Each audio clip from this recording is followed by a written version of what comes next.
네, 네, 정주진 박사님, 지난 시간에 이어가지고, 우리가 지난 시간에 조국 전선에 대해서 이제 이렇게 또 살펴봤는데, 그 조국 전선과 함께 이제 통일 전선 공작을 또 주도해온 노동당 통일전선부, 예. 네, 그게 상당한 또 역할을 또 한 것 같은데, 거기에 대해서 좀 자세하게 또 설명 한번 풀어나가 주시죠. 네. 그래서 요번에 김정은이가 통일 관련 대남 그 기구들을 정리하라.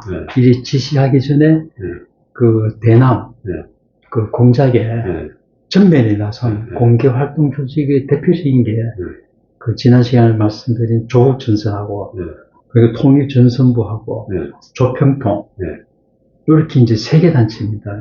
조평통은 이제 플레이 및 조국 평화통일위원회 이런데 이번에 지금 김정은 지시가 있고 나서 조국 전선하고 조평통은 해산이 결의했는데 통일전선부는 아직 해체됐다 이런 보도가 안 나오고 있습니다. 그런데 이제 전문가들은 곧 통일전선부도 해체돼서 통일전선 공작기능과 외무성해주고 대남 공작기업은 정찰총국으로 분리해서 넘어갈 걸 보고 있는데 아직까지 확인은 안 되고 있습니다.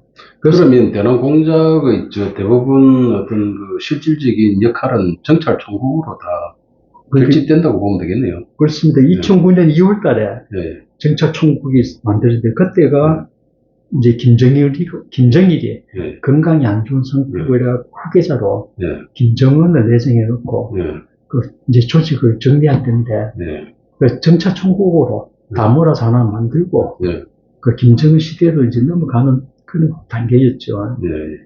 그래서 이제 지난 시간 조국 전선에 있어서 다음에 우리 통일전선 공작의 대표적 기관인 통일전선부에 대해서 먼저 좀 우리 독자분들이 설명을 드리면 이 통일전선부는 1956년 7월 달에 만들어진 대남 공작기구입니다. 그래서 이게 1956년 7월 달이라 하는 시점에 좀 우리가 자세히 봐야 되는 게 6.25 전쟁이 끝나고 김일성은 박은영, 이성엽 이런 남로당 지도부를 미제 스파이다. 그리고 북한 체제를 전복하는 쿠데타 음모를 꾸미고 있었다. 이래 뒤집어 씌워가지고 다 처형을 했죠. 정적을 그냥. 그래서 휴전 협정이 맺어지자마자 이성엽, 이강국 이런 사람들은 체포해가지고 일찍 처형을 했는데 박은영에 대해서는 조사가 길어져가지고 1955년 12월경에 사형 선고를 냈습니다. 그런데 사형 선고 내리고 나서 박은영이 이걸 언제 어떻게 죽였는지는 아직 안 밝혀지고 있습니다. 그러니까 박은영의 아들이 나만이 살아있어요. 아, 그래요? 성묘다고 그랬는데 제삿날을 못 잡는 거예요. 그래서 이제 사형 선고받은 날을 제삿날로 붙잡고 이러는데 1955년도와 이제 휴전협정이 끝나고 이제 남북에 전후 복구 사업이 이제 벌어질 텐데 이 당시에 남북 관계 사이에서 또 대단히 의미 있는 게 일본에서 공산당 그러니까 좌익 세력들이 뭉쳐가지고 1955년 5월에 제1조선인 총연합회 약칭으로 조총련 하는 단체를 만들었어요. 그러니까 좌익 세력의 연합체죠.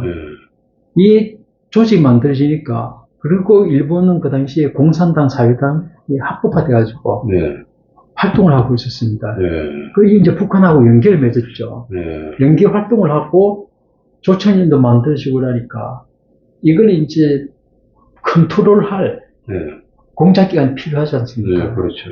그래서 1956년 7월 달에 문화부 하는 대남 공작기관이 만들어집니다. 연락부라 하는 거는 남북 분단 이후에 김일성하고 박근혜가 연락하기 시작하면서 생긴 거고 전후에 이제 휴전협정이 체결되고 난 후에 문화부락하는 조직이 생겼는데, 그게 조총련 지도가 큰 임무고, 그리고 또 하나 그 임무가 이제 정부 활동 중에 공개 출처 정보, 그러니까 뭐 자율적인 나오는 신문, 방송, 이런 자료를 종합해서 정세 판단하는 이런 기능을 가지고 있었어요. 일종의 대남선전. 네. 그래서 그 당시에 그 조직 만들어질 적에 이 조직 이름을 어떻게 정할 거냐. 이런 논란이 많았는데 방금 말씀하신 대남선전부를 할까? 아니면 문화부를 할까? 이런 논란을 벌였는데 김일성이 문화부를 해라.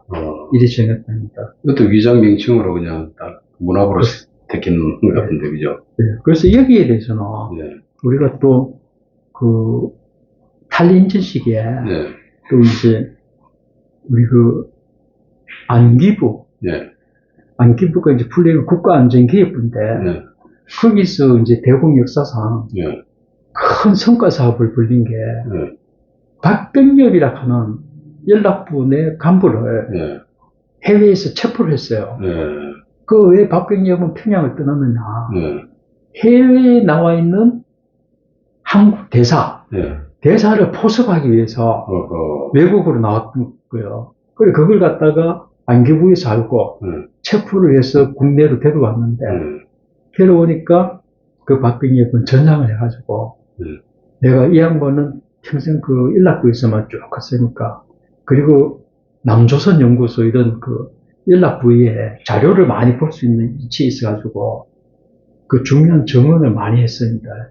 그래서 이 박병엽의 정언은 1998년도에 박병엽이 사망을 했는데, 살아있을 때는 신분을 보호하기 위해서 본인도 그렇고, 그래서 이제 신경환, 서영규, 황일호, 신평길, 뭐 이런 가명으로 많은 그 진술을 남겼는데, 그리고 이 사람의 진술이 상당히 구체적이고, 그렇지, 뭐, 이렇게, 원학술, 이런, 명칭도 안 썼습니까? 네, 그건 자세히 모르겠습니다. 그래서 이제 중앙일보에서 이 사람들의 구술을, 이 양반의 구술을 받아갖고, 조선민주주의 인민공화국 하는 책을 내고 이랬거든요. 그, 박병엽, 그 양반이 이제 정언이, 이 문화부의 설립 당시에, 그 김일성이가 대남, 그 문화부를 정했다. 이런 정언을 했더라고요. 그래서 어떤 보면은 북한에서 연락부 내부에서 체험을 했던 사람이기 때문에 현재로서는 우리가 가장 신빙성이 있나 정언으로 우리가 봐야죠. 그래가지고 70년대 중반에 오면은 김정일한테로 권력이 세습되지 않습니까? 그때 이제 김일성이가 자기 아들 김정일한테 권력을 물어줄 때 그때 김정일이가 1975년 12월 달에 일시적으로 문화부를 해체해버립니다.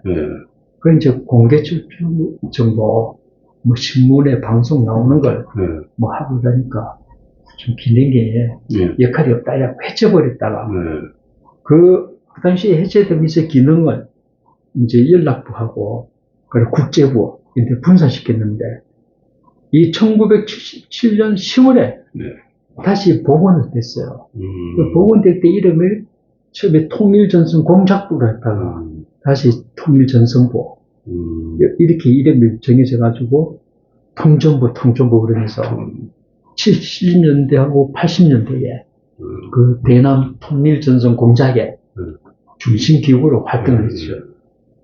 그런데 이번에 김정은이가 그 통전부도 해체해라 이랬으니까 이것도 이제 곧 해체될 건데, 제가 볼 적에는 그, 대남 공작기관이기 때문에, 이름만 없을 뿐이지, 기능은 정차 총구, 예무성 이런 데로. 그렇죠. 분산시키기. 기능은 다 이관시키고. 그래서 이번 시간에, 이 조평통까지 그, 마지막 설명을 드리면은, 그 조평통은 조국평화통일위원회인데, 이거는 이제 남한에, 4.19 혁명 직후에 만들어진 단체입니다. 그 왜 4.19 혁명의 직후에 이걸 만들었느냐. 그게 이제 그 당시에 남한에서 그 4.19 혁명이 일어난 결정적 계기가 1960년 3월 15일 날 전 부통령상 이승만 대통령하고 이기부 부통령에는 이기부 그리고 장면 야당에 이렇게 이제 경합하는 선거가 있었는데 여기 부정선거가 심했죠. 여기 학생들이 들고 일어났습니다. 그래갖고 부정시위, 규탄 시위가 일어나니까 그 시위를 전개하는 과정에서 경찰이 마산 거기서 발포하는 사건이 있어가지고 우리가 널리 아는 김주열 그 시신이 마산 앞바다에서 뜨면서 학생 시위가 전국적으로 확산되니까 그 당시 북한에서 야 이거 남한에 큰 소요가 일어났는데 이 학생들의 데모인데 지난 시간에 말씀드렸죠. 북한은 남한의 노동자, 농민이 혁명의 주력군으로 여기는데 이거 남한의 학생들이 들고 이랬다. 이걸 이제 혁명 주력군으로 봐야 되냐 말냐. 그리고 거기다가 이 시위가 이승만 대통령의 하야로까지 이승만 정권 퇴진으로까지 나아갈 것인가. 여기에 대해서 그 박병엽의 정언에 의하면 1960년 4월 16일부터 18일까지 그 이제 대남 공작 전문가들이 모두 모여가지고 이 북한 그 이제 지도청은 이런 걸 많이 한다고 해요. 305명씩 떼거리를 모여가지고 거기서 막 내가 발언하겠어 하면서 막 계속 이야기를 하는 겁니다. 집단 토론. 네, 집단 토론을. 그날 이때 토론할 때는 김일성이도 참석했었답니다. 그런데 4월 18일까지 대대적 토론을 할 때 결론은 이승만 정권의 하야까지는 가지 않는다. 이렇게 봤는데 4월 19일 날 그 데모대가 경무대로 쳐들어가니까 경찰이 발포를 해서 4개 명이 사망하는 사건이 있었죠. 그러다가 결국 이제 이승만 대통령이 4월 26일 날 하야 성명을 했는데 북한으로서는 예상 못한 상황 아닙니까? 그렇죠. 이래 되니까 김일성이 그 직후에 다시 그 노동당 그 산하의 연락부 하고 대남 공작원들을 다 모이게 해놓고 심하게 힐책을 했답니다. 그때 이제 김일성이 뭐라 그러는가 하면은 벌써 두 번 때를 놓쳤다. 6.25 전쟁 때는 박은영이가 남노당이 벌떡을 일어난다 그래서 쳐들어갔는데 안 일어나더라. 그 요번에도 보니까 연락부장들이 그 당시 연락부장은 의윤갑이었는데 그 앞에 이제 박일련, 이내일의 연락부장들이 정세 판단을 잘못해서 또 남조선을 먹을 기회를 놓쳤다. 이게 실책을 했답니다.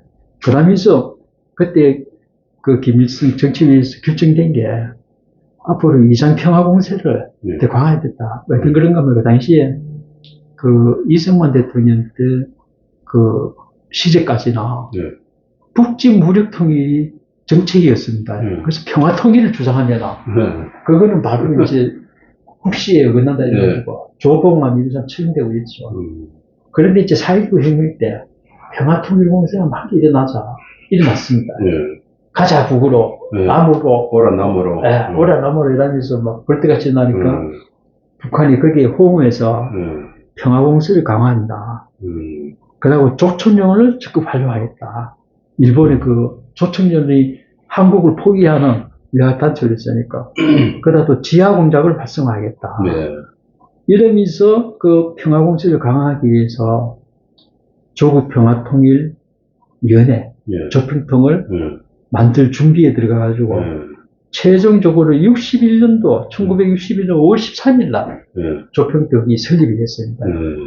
그게 설립되고 3일 있다가 남한에서 이제 5.16이 일어나는 바람에 일어났죠. 근데 조평통은 그 뒤로 계속 유지가 돼가지고 우리가 이제 1990년 그 9.5 사건이 몰락되기 직전에 그때 대남 공작 그 평화 통일전선 공작하는데 주도기였죠. 단체였죠. 조평통 관련해가지고 이 조평통 산하에 해외동포 원호위원회라고 또 조직이 있잖아요, 그죠? 그게 또 이렇게 그 역할을 더 많이 한 것 같은데, 특히 대미 미국 쪽으로, 미주 쪽에. 그렇습니다. 미국하고 그리고 법민련을 만들었잖아요. 법민련을 만들고, 법민련을 배우 조정한 게. 그렇다 보면 조평통이 그렇게 큰 역할을 했는데, 네. 이것도 이렇게 김정은이가 해체를 한다 그러면 네. 여기에 대해서 과연 어떤 판단과 분석을 해야 되는지, 분석과 판단을 해야 되는 건지 네. 좀 연구가 좀 더 필요할 것 같습니다. 그죠? 그렇습니다. 이렇게 중대한 변화에는 예. 우리 지식인들도 그렇고 예. 잘 정세 판단을 잘 해야 됩니다. 그렇죠. 예. 지도자라 해도 어떤 정보에서 뭐 바탕이 되는 거니까 나름대로 우리가 이런 안보 분야에 종사를 했던 그런 어떤 입장에서 조금 더 이렇게 공부를 좀 더 이렇게 해야 될 필요성을 많이 느껴봅니다. 자, 이 시간은 여기까지 하고 다음 시간에 진짜 이제 또 이게 통일전선 공작이 어떻게 이제 전개돼 가지고 이 남북 간에 있었던지 그 부분은 좀 재미가 좀 있을 것 같은데 그죠? 좀 재미있게 좀 진행하면 해보도록 하겠습니다. 자, 이상입니다. 예, 예.